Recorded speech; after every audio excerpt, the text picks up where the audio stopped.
ગુણોત્તર 64:27 હોય તો તેમની સપાટીના ક્ષેત્રફળનો ગુણોત્તર શોધો। હવે અહીંયા શું છે? ગોળાનું ઘનફળ છે। કયા ગોળાનું? પ્રથમ। અને નીચે શું આવશે? બીજા ગોળાનું ઘનફળ। આવું થશે। ચલો, શું છે ગુણોત્તર? 64 અને 27। ડન છે।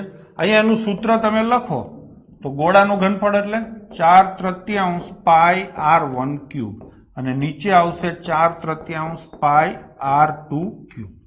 તો આ 4/3 પાઈ 4/3 પાઈ જશે તો r1 છેદમાં r2 બરાબર શું થશે? આનું ઘનમૂળ થશે તો આ કેટલા આવશે છોકરાઓ? 8 અને આ કેટલા આવશે? 3।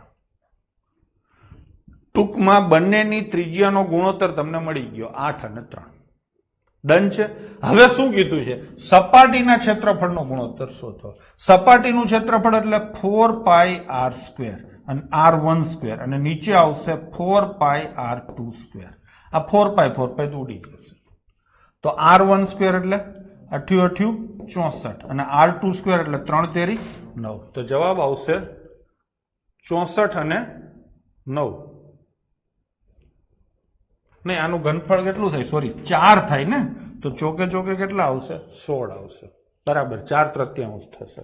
હજી મને આગલો જે હું ડિસ્ટર્બ થયો ને એની અસર હજી ચાલુ છે। બરાબર છે બાળકો? તો જવાબ આવશે 4/3 અને અહીંયા આવશે 16/9। તો લઈશું, જવાબ આવશે શું બાળકો? 16/9।